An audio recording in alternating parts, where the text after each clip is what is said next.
पाठ 14 न्यायप्रिय राजा। पात्र राजकुमार सिद्धार्थ, मित्र देवदत्त, महाराज शुद्धोधन। राजकुमार सिद्धार्थ अपने मित्र के साथ महल के उपवन में टहल रहे हैं। सिद्धार्थ, आहा, आज उपवन कितना सुंदर लग रहा है। खिले खिले फूलों की सुगंध भी कितनी मनभावन है। मित्र, उपवन में बहार आई हुई है राजकुमार, ये बसंत ऋतु का ही जादू है।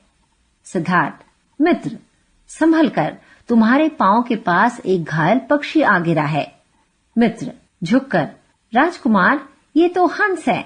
सिद्धार्थ गोदी में उठाते हुए, इसके कोमल शरीर में तो बाण लगा हुआ है। मित्र बाण निकालकर घाव को धो देते हैं राजकुमार। सिद्धार्थ, देखो तो मित्र कैसा घबराया हुआ है। आओ इसे अंजलि में पानी भरकर पिला देते हैं। इतने में सिद्धार्थ का चचेरा भाई देवदत्त उपवन में आ जाता है। देवदत्त, ये पक्षी मेरा है, इसे मुझे दे दो। सिद्धार्थ, कौन? देवदत्त, क्या तुमने इसे घायल किया है? देवदत्त, कपिला नगरी में मुझे छोड़कर किसका निशाना इतना सही हो सकता है? सिद्धार्थ, हंसकर बाण अवश्य तुमने चलाया है, परंतु इसे मैंने बचाया है। देवदत्त, ये मेरे बाण से घायल हुआ है, इसलिए ये मेरा है। सिद्धार्थ, हंस तुम्हारा नहीं, मेरा है, इसे मैंने बचाया है। देवदत्त, लेकिन इसका शिकार मैंने किया है। मित्र, इस प्रकार से आपस में झगड़ा करने से कोई हल नहीं निकलेगा। राजकुमार, इससे तो अच्छा है कि हम सभी महाराजा शुद्धोधन के दरबार में चलते हैं। देवदत्त, हाँ, यही ठीक रहेगा। महाराज बड़े न्यायप्रिय हैं, सही सही फैसला करेंगे। तीनों राजा के दरबार में पहुंचते हैं। महाराज, सिद्धार्थ, तुम इस पक्षी को अपने बड़े भाई को दे दो। सिद्धार्थ, महाराज, इस पक्षी की तरफ से मैं न्याय की मांग करता हूँ।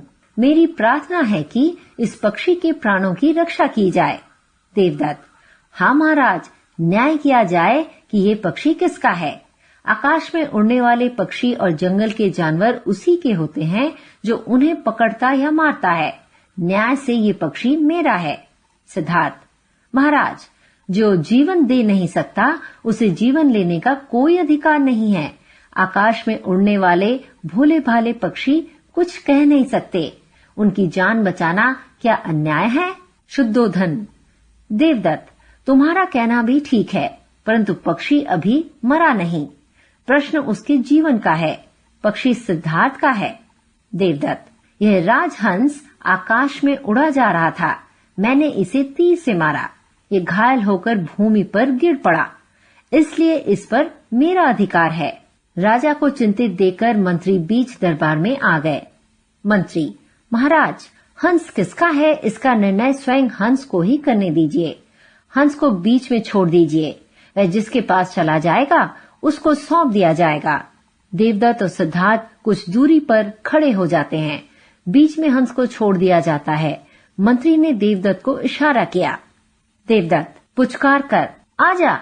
हंस डर से कांपने लगता है। मंत्री, सिद्धार्थ, अब तुम हंस को बुलाओ।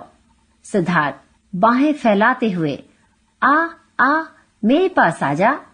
हंस घायल पंखों को फड़फड़ाते हुए उसकी गोद में आ गया। मंत्री, लीजिए महाराज, निर्णय हो गया। राजहंस सिद्धार्थ को मिल गया।